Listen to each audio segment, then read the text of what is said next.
Welcome to Jav Channel. Selamat menyaksikan. Assalamualaikum Ustadz. Mau tanya Ustadz, apa bisa seseorang dijadikan tumbal agar restoran atau usahanya bisa ramai Ustadz? Dan bagaimana menyikapinya? Mohon penjelasannya Ustadz. Terima kasih. Bismillahirrahmanirrahim. Assalamualaikum warahmatullahi wabarakatuh. Waalaikumsalam. Amin ya rabbal alamin. Ini pertanyaan bagus. Kalau kamu tanya, bisa nggak temennya teman saya jadiin tumbal? Nah, ini jawaban saya bagi kita orang muslim nih. Ya. Jawaban pertama nih ya. Satu, tidak boleh suudzon. Oh iya. Nomor satu itu tidak boleh suudzon. Ya. Iya. Kenapa tidak boleh suudzon? Begini. Yang kedua adalah masakan di restoran itu enak apa biasa apa tidak enak. Itu tetap harus menjadi apa namanya? Acuan itu. Menjadi acuan ya, tetap Oke. agar kita itu tidak salah di hadapan Allah. Oke, iya. Nah, kemudian kalau memang enak ya normal aja kalau orang itu banyak datang. Kalau enak. Kalau enak. Ya. Tapi kalaupun enak, kalau sebenarnya orang nggak pede ya bisa aja dia pakai macam-macam. Kan namanya nggak percaya diri kan gitu ya. Benar. Bisa seperti itu. Nah, kalau memang kita sebagai orang Islam harus seperti itu, tidak boleh menuduh. Ya, bisa aja yang dikasih bonus itu sakit karena apa? Memang dia sakit-sakitan. Bisa saja. Kan Positive itu. thinking dulu nih. Ya, tidak boleh suudzon, tetap begitu. Nah, kecuali kalau sampai meninggal, satu. Ya. Kemudian ada lagi dari teman itu dikasih bonus lagi sama seperti yang pertama. Dilebihkan bonusnya. Ya memang selalu dilebihkan sih katanya. Ya enggak, maksudnya dari itu udah umpamanya meninggal gitu kan gitu umpamanya. Memang meninggal lah. Nah, kalaupun meninggal umpamanya ada nggak yang kedua?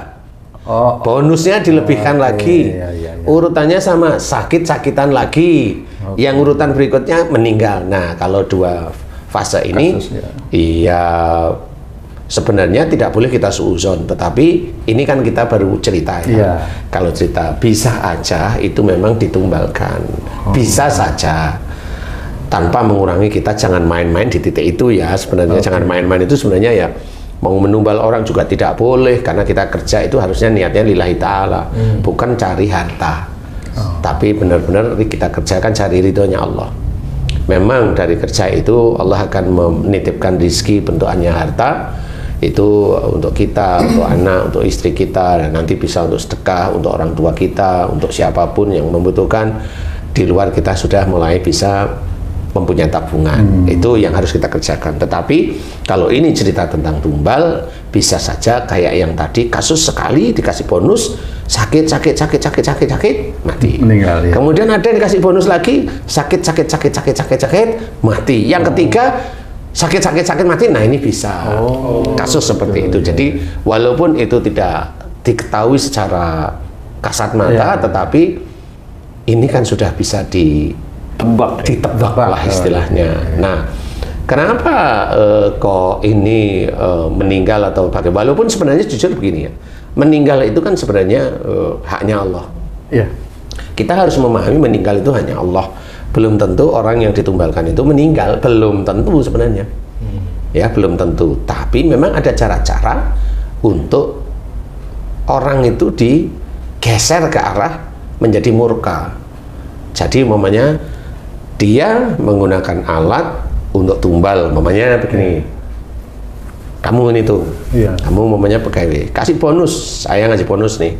Padahal bonus ini sudah berjanjian dengan jin yang memang khusus dia akan makan orang itu.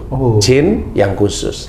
Dia akan ngomong, orang yang saya kasih uang ini, inilah yang akan kamu makan nanti. Gitu. Nah, jin itu oke, karena jin ini sudah dikuasai oleh Dajjal. Jadi dia sudah oke. Nah, makanya di sini ya kasihlah ke kamu. 10 juta umpamanya, yang lain itu kan 1 juta, 2 juta umpamanya, kamu 10 juta. Artinya mahar tumbal itu uang itu Pak Ustadz ya? Ya bisa aja seperti itu. Jadi dia yang makan banyak, ya inilah yang dikasih. Nah, sekali 10 akhirnya kan masuk nih. Terus nanti dia akan minta lagi, aku minta lagi, ya dikasih lagi seperti itu 10 juta dan sebagainya. Nah, sebenarnya ini perjanjian antara orang itu dengan jin itu. Dan sebenarnya tugas jin itu hanya menyakiti. Sakit perut, sakit perut, sakit perut, sakit perut, seperti itu. Nah, kalau memang itu sampai meninggal, itu hanya Allah aja. Allah, ya, siapa tahu memang orang itu dengan orang tuanya berani, umpamanya. Sulit diatur, semaunya sendiri, emosional, kaku hatinya, sering selingkuh, umpamanya. Artinya berhubungan dengan perilaku buruk. Dengan perilaku buruknya, sehingga itu akan ketemu istilahnya antara tumbal yang mau makan dia dengan apa yang akan diturunkan oleh Allah Ta'ala menjadi takdirnya. Seperti itu. Jadi kayak umpamanya nih, umpamanya kamu yang mau ditumbalin nih, sudah tumbal nih, sakit nih. Yeah. Sebenarnya kamu itu berani dengan orang tuamu, umpamanya ya, berani dinasihatin susah dan sebagainya, tapi orang tua minta agar kamu itu jadi orang baik. Allah itu kan maha tahu bahwa dilihat dari hati kamu nggak bisa jadi orang baik. Paham? Akhirnya tumbal itu nyatu dengan kamu, nyatu bahwa kamu tuh nggak mungkin bisa. Ini menurut catatan Allah yang saya tidak tahu ya, ini hanya perkiraan ya, hanya perkiraan. Bisa aja karena kamu nggak bisa, akhirnya dibikinlah meninggal. Karena kalau kamu hidup, mamanya itu nyusahin orang tua terus. Kalau kamu nyusahin orang tua, kan iman orang tua kan rusak lagi. Imannya orang tua itu rusak, kamu rusak, gitu istilahnya. Paham? Paham. Nah, sama seperti Nabi Nuh dengan anaknya. Kan tetap mendoakan agar dia itu diberi hidayah. Tapi kalau memang Allah sudah tahu anak dan istrinya Nabi Nuh itu tidak bisa diberi hidayah, ya sudah diambil. Dan Nabi Nuh tidak boleh sedih. Gitu. Nah, paham? Nah, cara seperti itu insya Allah kurang lebihnya. Kalau yang lebih tahu kan Allah, tapi ini hanya gambaran. Makanya kenapa jangan kita sebagai orang Islam itu jangan emosional, marah, semaunya sendiri, jangan. Itu mudah sekali untuk dimasuki oleh namanya jin-jin apa saja. Mau santet, mau tumbal, mau pelet. Si bos ini yang punya perjanjian dengan istilah pesugihan lah, ya kan? Apakah dia dikasih ciri-ciri orang yang mau ditumbalkan supaya nggak gagal gitu loh tumbalnya itu? Ada nggak juga yang gagal, misalnya si A mau ditumbalkan ternyata nggak bisa karena mau punya sifat-sifat itu, ya.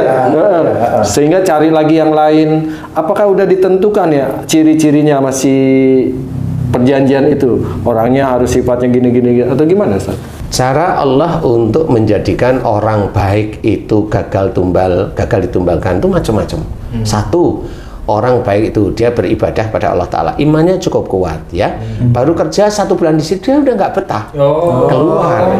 Itu petunjuknya. Paham ya? Itu ya. Anggap aja agak jauh, dia 1 bulan sampai 6 bulan ya. 1 bulan 2 bulan dia dapat banyak nih, tapi dia banyak itu, ini uang ini mah saya sedekahkan di yatim piatu, nggak jadi, ini sudah bubar semuanya, kan nggak personal akhirnya. Iya. Tidak personal dan niatnya baik, tumbal nggak berani yang seperti itu. Jadi gagal terus. Jadi intinya si orang itu hanya diintip aja sama si tumbal, tapi tumbalnya nggak bisa masuk. Biasanya begitu. Tapi intinya adalah iman kita kepada Allah Ta'ala itulah yang menyelamatkan kita. Bukan persoalan kita mau jago, enggak. Bukan masalah tumbal itu nggak nyentuh orang-orang yang sholat, yang enggak juga. Jangan kita itu berprasangka yang aneh-aneh. Kalau iman kita kuat kepada Allah Ta'ala, insya Allah kita akan dilindungi dalam bentuk apapun. Baru bekerja seminggu nggak nyaman ya saya. 1 bulan dapat rezeki terus pamit dia pergi. Nah, selamat dia. Kan gitu cara Allah itu banyak sekali. Nah, kalau umpamanya kayak tadi sampai meninggal, nah ini ada lagi nggak yang kedua meninggal lagi? Gitu, seperti itu. Jadi cara Allah menyelamatkan seorang yang imannya bagus banyak. Kalau gini Ustaz, saya punya pengalaman Ustaz. Saya punya teman akrab nih, teman sejak kecil gitu kan, sampai sekarang masih tetap silaturahim terus. Nah, suatu ketika dia main ke rumah dan cerita, baru tahu saat dia dipanggil tukang urut gitu ya, diurut. Biasa kan kalau tukang urut tuh suka ngomong mulu. Nah, kebetulan tukang urutnya ini tetangganya dia dulu. Nah, dia ngomong kalau tukang urut ini bapaknya ya yang nyantet adiknya dia. Kok bisa begitu? Bener, dulu bapaknya itu sering pergi ke dukun. Karena teman saya ini walaupun nggak terbilang kaya, tapi cukup sehari-hari dibandingkan dengan orang tua yang tukang urut ini, yang ada tapi banyakan nggak adanya. Sehingga kalau minjem apa-apa tuh, kalau nggak dikasih marah segala macam. Siapa dia? Orang tuanya ini, orang tua tukang urut ini. Oke, ya. Suatu ketika adiknya dia ini sakit keras, masih Tukang urut atau? bukan, adiknya teman saya ini sakit keras, masih balita lah ya. Nah, saat itu teman saya pergi juga ke orang pinter. Dia bilang Karena masih kampung lah dulu, puluhan tahun gitu kan. masih jahiliyah ya. Katanya ini ada yang nyantet atau numbalin Si adiknya itu. adiknya si teman saya ini. Nah, gimana cara taunya? Nanti kalau kamu lihat ada orang datang bawa TV supaya bisa nonton. Nah, teman saya ini orang nggak punya, Ustaz. Belum ada TV. Kalau mau nonton TV ke tetangga. Sementara dia udah punya TV nih. Si bapak itu tukang urut nih, udah punya TV. Nah, akhirnya tiba-tiba bapaknya tukang urut itu datang ke rumah bawa TV supaya nonton TV semuanya, keluarga si teman saya ini. Itu antara tukang urut sama bapaknya temen itu deket berarti ya? Iya, tetanggaan. Oh, tetanggaan. Oke, lingkungan kampung lah ya. Iya. Oke. Nah, ini yang teman saya ini satu keluarga jadi berpikiran nggak enak karena udah dibilangin iya jadi sujun, Ustaz. Nah, tapi nggak berpikir terlalu jauh gitu, masa sih tetangga deket begitu gitu ya. Tapi setelah tahunya baru aja setelah diurut sama ini cerita mengakui hal itu. Nah, pertanyaannya, Ustaz, apakah demikian kalau orang numbalin tuh selalu merayu supaya nggak ketahuan dan lain-lain gitu, Ustaz? Walau alam ya. Jadi gini sebenarnya. Satu, pergi ke orang seperti itu ramalan nggak boleh sebenarnya, itu jelas ya. Tapi ini masa jahiliyah temennya Haji C, sudahlah ini ya. Mudah-mudahan temennya tobat ya. Yang kedua, mempercayai ramalan itu sebenarnya juga tidak boleh. Kecuali ada orang ngomong aja dia sendiri kan gitu ya. Itu kan mendengarkan ya. Tapi mendengarkan nggak harus mempercayai. Kemudian kalau apa yang diomongkan terjadi, ya anggap aja itu takdir Allah aja. Ya, jadi jangan akhirnya percaya kepada orang tersebut. Nanti kalau ada sesuatu tanya sama orang inilah. Ini kan menuju ke arah titik ramal-meramal yang dilarang oleh Islam kan seperti ini ya. Jangan nanti ibadah kita 40 hari nggak diterima nih sama Allah Ta'ala. Jadi jangan yang seperti itu. Nah, persoalan kalau memang itu benar, walau a'lam. Tapi kalau memang itu terjadi dan kemudian adiknya itu yang meninggal, ya meninggal karena Allah Ta'ala. Kalau masalah tumbal itu urusannya yang numbal dengan Allah aja. Kan seperti itu. Tapi bisa aja si adik yang meninggal, mohon maaf ya, ini mohon maaf yang balita ini meninggal, bisa aja memang dulu si bapak atau ibunya, mohon maaf ya ini Cia, ini dulu keras kepada orang tuanya juga. Keras. Istilahnya itu, wah nggak diaku anak nggak apa-apa lah, kasarannya umpamanya kasarannya seperti itu, sehingga itu akan dibalas oleh Allah Ta'ala dengan cara-cara seperti itu. Jadi itu adalah roda takdir yang dilemparkan oleh Allah Ta'ala, akan mengenai siapa saja dengan cara Allah untuk mengambil orang itu dengan cara masing-masing. Bisa aja seperti itu. Akhirnya kan nggak usah yang ditumbalin. Ada kok bayi yang orang tuanya itu benar-benar marah sama kakek atau neneknya, ya memang bisa jadi meninggal. Bayi yang marah kakek sama neneknya kanker beneran, padahal bayi makan sate belum kan gitu ya, makan makanan yang bergizi masa kena kan gitu. Jadi kita harus berpikir yang positif, yang baik lah istilahnya. Jadi kalau penumpang meninggal ya bisa aja itu seperti itu, tapi ya nggak usah terlalu percaya. Tapi ya anggap aja itu seperti berita, oh di ini lagi ada banjir, ya sudah tahu gitu aja. Tapi jangan terlalu dipercaya. Karena apa? Kalau percayanya itu begini loh maksud saya itu. Kalau kita percaya sama jin, ya percaya yang surat jin itu ada kan gitu ya. Persoalan itu akan menjadikan apakah itu ditumbal apa tidak, kita kan tidak tahu. Tidak tahu beneran. Sehingga nanti malah akan menjadikan fitnah di keluarga, kan jadinya udahlah biarin itu hanya dia urusan dia dengan Allah, hanya gitu-gitu aja, sehingga kita menerima dengan ikhlas. Kalau memang tidak ada kesalahan dari orang tuanya, ya insya Allah anaknya nggak sakit, insya Allah seperti itu aja kalau saya, ya, anaknya nggak sakit. Loh kan haknya Allah kalau memang mau diambil, enggak, Allah itu mau ngambil nyawa seseorang itu ada sebabnya. Tidak ada sebab, tidak ada, tetap ada sebabnya, pasti ada sebab. Nggak mungkin Allah itu mengambil nyawa seseorang nggak ada sebab, nggak mungkin. Jadi cerita itu bisa, bukan saya percaya, bisa, tapi karena nggak ngerti ya, bisa, tapi jangan terlalu menuju ke arah sana. Tetapi kalau memang mau meninggalnya apa, kan gitu ya, dicek di dokter itu apa sakitnya umpamanya. Kalau memang sakitnya jelas, apa nih pasiennya? Demam, ya itu normal. Kalau panas itu namanya demam, itu normal.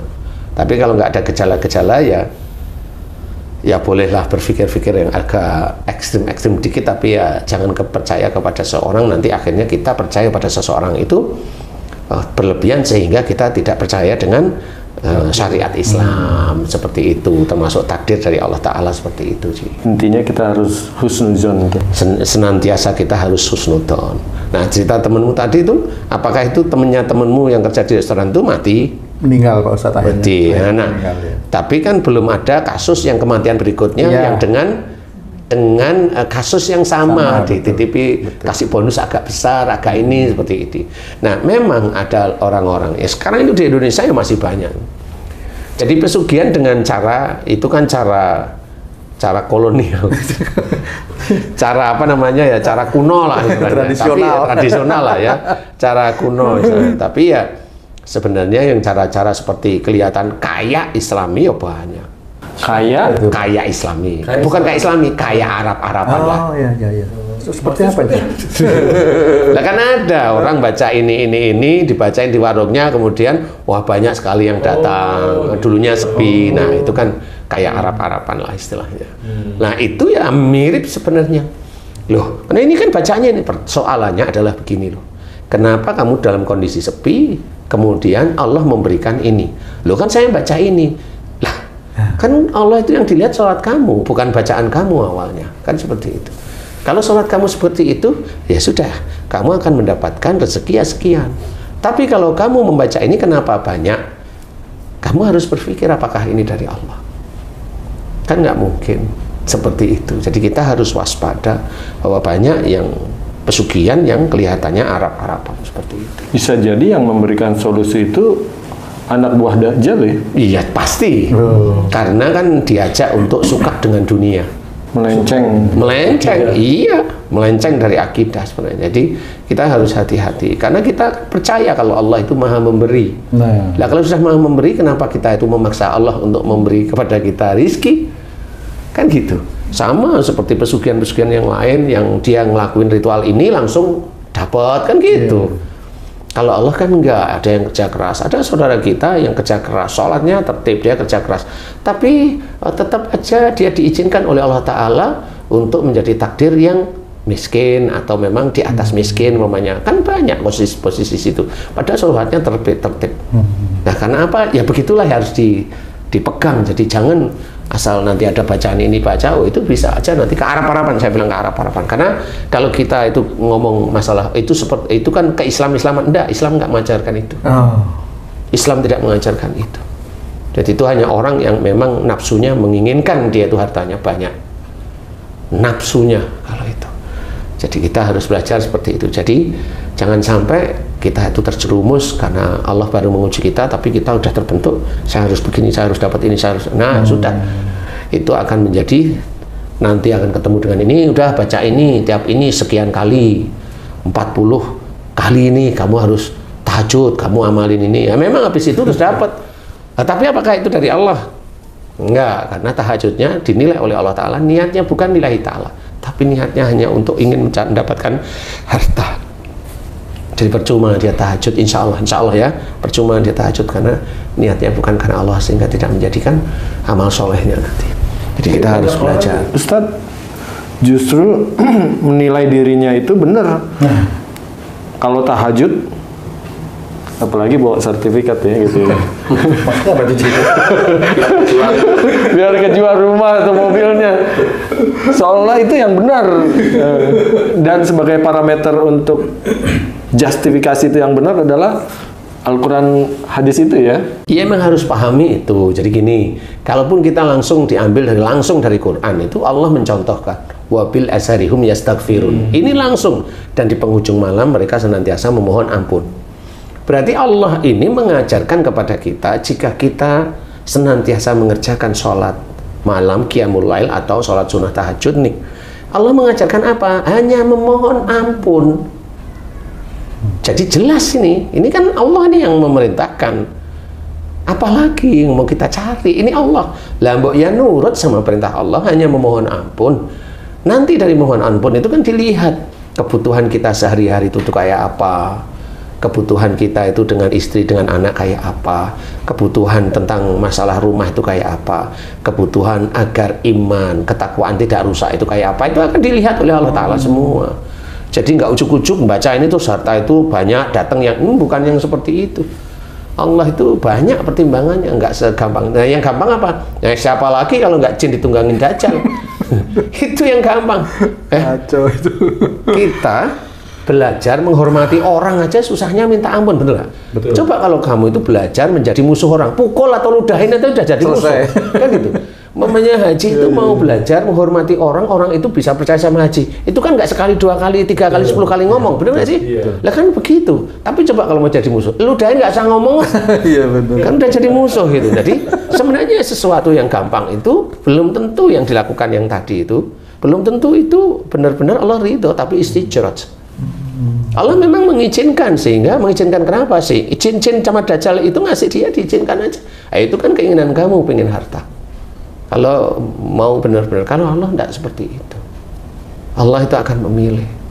Insya Allah sesuai iman, ketakwaan orang tersebut. Kalau imannya kuat nggak dikasih biasanya. Kalau dia imannya nggak kuat, dia tetap sholat, tapi kan di depan Allah bisa aja imannya nggak kuat. Oh, dikasih yang seperti itu. Dikasih yang seperti itu. Nah, hati-hati, dikasih itu maksudnya bukan dari Allah ya, walaupun itu takdirnya Allah mengizinkan. Sama seperti orang mencuri ya, jangan itu berkata bahwa mencuri itu hasilnya dari Allah, bukan. Itu ditakdirkan oleh Allah Ta'ala berhasil. Pada saat itu memang dia lagi butuh, berhasil. Butuh lagi berhasil, butuh lagi berhasil. Suatu ketika dia sudah mulai kaya, nah, dia nyuri ketangkap, karena udah nggak butuh masalah. Masih mencuri kan hobi. Jadi hobi kan gitu ya. Jadi yang harus kita ketahui adalah belajar bagaimana kita tidak suuzon tentang sesuatu bahwa seorang meninggal itu pasti ditumbal, ya nggak boleh. Tetapi tumbal itu yang ada di sekitar kita. Percaya, jangan terlalu percaya dengan seperti itu. Cuma kalau kita itu tahu bahwa tumbal itu siapa yang gerakin? Jin. Jin itu digerakin bersama siapa? Kalau bisa numbal, otomatis dengan Dajjal. Insya Allah seperti itu. Nah, inilah yang menjadikan kenapa mereka berhasil. Padahal yang kena tumbal itu orang yang sholat, yang ini, ya sholatnya kan belum bagus. Makanya harus dimengerti. Inna sholata tanha 'anil fahsya'i wal munkar, itu harus difahami. Sesungguhnya sholat itu mencegah dari perbuatan keji dan munkar. Nah, selama ini kalau orang sholat itu dia tidak bisa paham tentang sholatnya, dia masih gibah, dia masih suuzon, dia masih emosi, marah, dia masih pertentangan, egois, dia masih selalu tidak pernah menanggapi sesuatu itu dengan lemah lembut, dengan kekakuan, dengan kesombongan. Nah, itu kan rusak sebenarnya sholatnya. Makanya kalau orang-orang Islam yang masih kena tumbal, ya karena imannya rusak, itu aja. Jadi kalau kita ingin nggak kena, ya kan ujian nggak ngerti ya, nggak kena atau diselamatkan, ikuti perintah Allah, atiullah wa rasul, taatlah kepada Allah dan Rasul. Taat pada Allah Ta'ala, ya udah belajar dari Quran, tanya pada guru-guru yang pintar, kemudian fahami ayat Quran, kerjakan terus menerus sehari-hari. Nah, nanti kan Allah itu insya Allah tidak menemukan kita dengan orang-orang yang menumbal, yang ditumbal dan sebagainya, nggak ketemu di arah situ. Ketemu dengan orang-orang baik, karena apa ya, Allah tahu kalau kita itu insya Allah itu mau berusaha jadi orang baik, kan seperti itu. Jadi ada tumbal itu sekitar kita, tapi kalau kita memang selalu didekatkan dengan orang-orang yang bertakwa pada Allah Ta'ala, itu jelas kok nanti. Ketemu dengan orang-orang yang rendah hati, tidak ditemukan dengan orang-orang yang senantiasa sombong, tidak ada masalah. Karena besok itu di akhirat itu nafsi-nafsi, jadi antar manusia sendiri, pribadi-pribadi masing-masing. Anak dengan orang tua itu tidak akan bisa gandengan di akhirat, itu tidak bisa. Anak dengan orang tua, dengan kakek, dengan uyutnya, dengan cucu, dengan anaknya lagi, dengan ini tidak bisa. Dia akan dihisap menurut dirinya sendiri. Jadi intinya adalah biarkan mereka dengan kehidupannya. Kita dakwah dengan tauhid, memberikan gambaran, jangan tergiur dengan harta. Kuncinya seperti itu. Salah seperti itu.